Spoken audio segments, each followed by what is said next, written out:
PSLV C-61 വിക്ഷേപണ പരാജയം അത് ഇന്ത്യയെ സംബന്ധിച്ച് നമ്മുടെ രാജ്യത്തെ നമ്മളെ ഓരോരുത്തരെ സംബന്ധിച്ച് കുറച്ച് അൺഎക്സ്പെക്റ്റഡ് ആയിരുന്നു. അത് ഭൗമ നിരീക്ഷണ ഉപഗ്രഹത്തെ ഭ്രമണപഥത്തിൽ എത്തിക്കാനായില്ല. വിക്ഷേപണ ശേഷമുള്ള മൂന്നാം ഘട്ടത്തിലാണ് ഈ അപ്രതീക്ഷിത പ്രശ്നങ്ങളൊക്കെ ഉണ്ടായത്. ദൗത്യം ഫലം കണ്ടില്ല എന്ന് ISRO chairman doctor V Narayanan പറഞ്ഞു. അദ്ദേഹത്തിന്റെ വാക്കുകളിലേക്ക്. Was quite normal. Third stage motor started perfectly, but during the functioning of the third stage, we are seeing a observation, and the mission could not be accomplished. After analysis, we shall come back.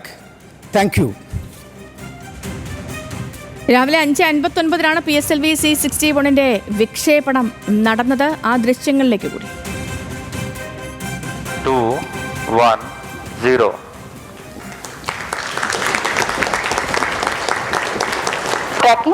Trekking PSLV C-61 का सफलतापूर्ण उत्थापन पतन प्रमोचन मंच से अपने उद्दिष्ट कक्षा की ओर अपना सफर जारी कर चुका है.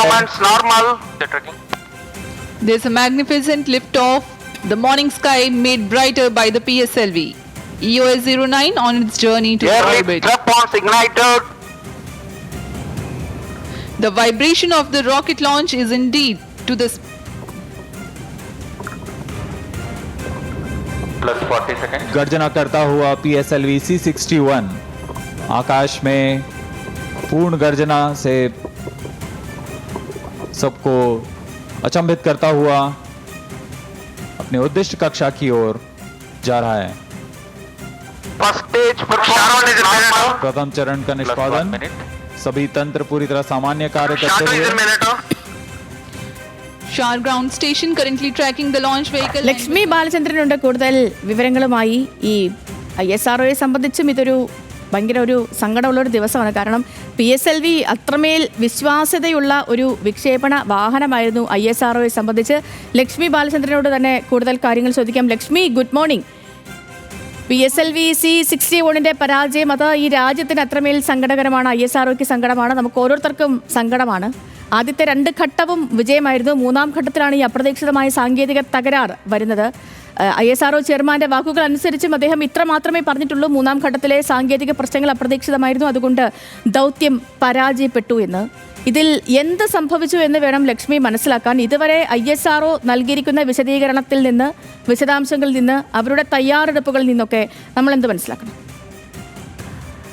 സേതു, തീർച്ചയായും ആദ്യം പറഞ്ഞതുപോലെ രാജ്യത്തെ സംബന്ധിച്ച് അല്പം വിഷമമുള്ള ഒരു കാര്യം തന്നെയാണ്. ഏറെ പ്രതീക്ഷയോടെയാണ് രാജ്യത്തിൻ്റെ ഒരു സുരക്ഷയ്ക്ക് വേണ്ടി ഇത്തരത്തിലൊരു ഉപഗ്രഹം വിക്ഷേപിക്കാൻ വേണ്ടി തയ്യാറായത്. അതും രാജ്യത്തിൻ്റെ ഏറ്റവും വിശ്വാസ്യതയുള്ള PSLV റോക്കറ്റിലാണ് ഈ ഒരു EOS-09 എന്ന് പറയുന്ന ഈ ഒരു ഉപഗ്രഹം വിക്ഷേപിക്കാൻ വേണ്ടി തയ്യാറായത്. അത് വിക്ഷേപിച്ച് 18 മിനിറ്റുകൾക്കുള്ളിൽ തന്നെ അത് ഭ്രമണപഥത്തിൽ എത്തുമെന്നായിരുന്നു നമ്മുടെ കണക്കുകൂട്ടൽ. പക്ഷേ ആ കണക്കുകൂട്ടലൊക്കെ ഇപ്പോൾ പാളിപ്പോയ ഒരവസ്ഥയാണ്. ഇപ്പോൾ അത് പരാജയപ്പെട്ടിരിക്കുന്ന ഒരു കാര്യമാണുള്ളത്. ചരിത്രത്തിൽ തന്നെ ചരിത്രമെടുക്കുമ്പോൾ ഒരു 4-5 പ്രാവശ്യം മാത്രമേ PSLV പരാജയത്തിൻ്റെ ഒരു രുചി അറിഞ്ഞിട്ടുള്ളൂ.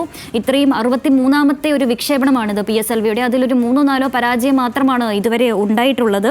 അപ്പോൾ അതിൻ്റെ ഒരു വിശ്വാസ്യതയെ തന്നെ ഇപ്പോൾ ചോദ്യം ചെയ്യുന്നുണ്ടോ എന്നുള്ളൊരു കാര്യം കൂടിയാണ് പറയുന്നത്. മുൻ പരാജയങ്ങൾ പലപ്പോഴും സ്റ്റേജ് സെപ്പറേഷൻ അല്ലെങ്കിൽ പ്രൊപ്പൽഷൻ്റെ അപാകതകൾ തുടങ്ങിയ കാരണങ്ങൾ കൊണ്ടാണ് ഇതുവരെ ഉണ്ടായിരുന്ന ഈ പരാജയങ്ങളൊക്കെ ഉണ്ടായിട്ടുള്ളത്. പക്ഷേ ഇപ്പോൾ നിലവിലുള്ള ഇതിൻ്റെ ഈ വിക്ഷേപണത്തിൻ്റെ പരാജയം എന്തുകൊണ്ടാണെന്ന് അറിയില്ല. മൂന്നാമത്തെ ഘട്ടത്തിൽ, അതായത് അവസാനത്തെ ഒരു ഘട്ടത്തിലാണ് ഇത്തരത്തിലൊരു സാങ്കേതിക പിഴവ് മൂലം ഇത്തരത്തിലൊരു പരാജയം ഉണ്ടായത്. റോക്കറ്റ് നിർദ്ദിഷ്ട പാതയിൽ നിന്നും വ്യതിചലിച്ച് ഉപഗ്രഹവും റോക്കറ്റും നഷ്ടമായി എന്നാണ് പറയുന്നത്. അതാണിപ്പോൾ ലഭിക്കുന്ന ഒരു വിവരമനുസരിച്ച് പറയുന്നത്. കൂടുതൽ കാര്യങ്ങൾ വിശകലനം ചെയ്തിട്ട് chairman V Narayanan, ISRO chairman, കൂടുതൽ വിവരങ്ങൾ പുറത്തു വിടുമെന്ന് തന്നെയാണ് കരുതുന്നത്. ഏറ്റവും രാജ്യത്തിന് വളരെയേറെ ഒരു ലക്ഷ്മി, അങ്ങനെയെങ്കിൽ ഇനിയിപ്പോൾ നമുക്ക് ഈ ISROയുടെ ഭാഗത്ത് നിന്നൊരു വിശദീകരണം പ്രതീക്ഷിക്കാമോ ഈ ദിവസം തന്നെ? തീർച്ചയായും അത് പ്രതീക്ഷിക്കാം. അത് വിശകലനം ചെയ്ത് ഉടനെ തന്നെ അതിൻ്റെ ഒരു റിപ്പോർട്ട് പുറത്തുവിടുമെന്ന് തന്നെയാണ് വി നാരായണൻ, ISRO ചെയർമാൻ, ഇപ്പോൾ പറഞ്ഞിരിക്കുന്നത്. അതിനനുസരിച്ച് ഇപ്പോൾ ഉടനെ തന്നെ അതിൻ്റെ ഒരു വിശകലനം ഉണ്ടാവുന്നതായിരിക്കും. സേതു, ശരി. അപ്പോൾ ISROയുടെ ബ്രീഫിംഗ് ഒക്കെ പ്രതീക്ഷിക്കുന്ന ഒരു സമയമാണിത്. പിന്നെ നമ്മൾ ഈ പറഞ്ഞ പോലെ ഇപ്പോൾ ലക്ഷ്മി കൂടി പറഞ്ഞ് അവസാനിപ്പിച്ചതുപോലെ PSLV എന്ന് പറയുന്ന ISROയെ സംബന്ധിച്ച് അത്രയേറെ വിശ്വാസ്യതയുള്ള ഒരു വെഹിക്കിളാണ്, ഒരു വാഹനമാണ്. ഇതുവരെ എനിക്ക് തോന്നുന്നു മൂന്ന് പരാജയം, 2 സമ്പൂർണ്ണ പരാജയം, ഒരു ഭാഗിക പരാജയവും മാത്രമേ PSLVയുടെ ചരിത്രത്തിൽ തന്നെ ഉണ്ടായിട്ടുള്ളൂ. 2017 ഏറ്റവും അവസാനമായുള്ള പരാജയം. ഇപ്പോൾ 2025 ഈ നീണ്ട കാലയളവാണ് അല്ലേ, 2018 2025 ഇതിനിടയിലുണ്ടാകുന്ന ആദ്യത്തെ ഒരു പരാജയമാണ് ഇത്. അത്രയേറെ നമുക്ക് വളരെ രാജ്യത്തെ സംബന്ധിച്ച് ഒക്കെ വലിയ നിർണായകമായ ഒരു ദൗത്യമായിരുന്നു ഇത്. കഴിഞ്ഞ കുറച്ച് കാലങ്ങളായി കേന്ദ്ര സർക്കാർ ഇതുമായി ബന്ധപ്പെട്ടുള്ള ഓരോ അപ്ഡേറ്റുകളായിട്ട് പൊതുജനങ്ങൾക്ക് നൽകുന്നുണ്ടായിരുന്നു. അപ്പോൾ എല്ലാവരും വലിയ അഭിമാനത്തോടുകൂടി പ്രതീക്ഷയോടുകൂടി ഇരുന്ന ഒരു ദൗത്യമാണ്. ആ ദൗത്യമാണ് ഇപ്പോൾ ഈ 3ാം ഘട്ടത്തിൽ പരാജയപ്പെട്ടിരിക്കുന്ന PSLV C-61ൻ്റെ വിക്ഷേപണ പരാജയം. അപ്പോൾ കുറച്ച് സമയം കഴിയുമ്പോൾ ഇനി ISROയുടെ ഈ ബ്രീഫിംഗ് ഒക്കെ നമുക്ക് പ്രതീക്ഷിക്കാം, എന്താണ് ഈ ഘട്ടത്തിൽ സംഭവിച്ചത്. ഒപ്പം തന്നെ PSLV അത് നമ്മൾ ഈ പറയുന്ന പോലെ ISROയ്ക്ക് അത്രമേൽ പ്രിയപ്പെട്ട നോർമലി ഈ പറയുന്ന ഒരു കാര്യം എന്ന് വെച്ചാൽ PSLVയിൽ ഒരു വിക്ഷേപണ ഉപഗ്രഹത്തെ കയറ്റി വിടുകയാണെങ്കിൽ പിന്നെ അതിനെക്കുറിച്ച് നോക്കേണ്ട ഒരു കാര്യമേ ഇല്ല. അത് ഭ്രമണപഥത്തിലേക്ക് എത്തിക്കോളും. എവിടേക്കാണോ വിട്ടത് അവിടേക്ക് തന്നെ കറക്റ്റ് എത്തും എന്ന് പോലും പറയപ്പെടുന്ന ഒരു ലോഞ്ച് വെഹിക്കിളാണ്. അപ്പം അതുകൊണ്ട് തന്നെ അതിനുണ്ടാകുന്ന തകരാറിനെയൊക്കെ അല്ലെങ്കിൽ ഈ ഒരു സാങ്കേതിക പ്രശ്നത്തെയൊക്കെ അത്രത്തോളം ഗൗരവതരമായിട്ടായിരിക്കും ISRO എടുക്കുക.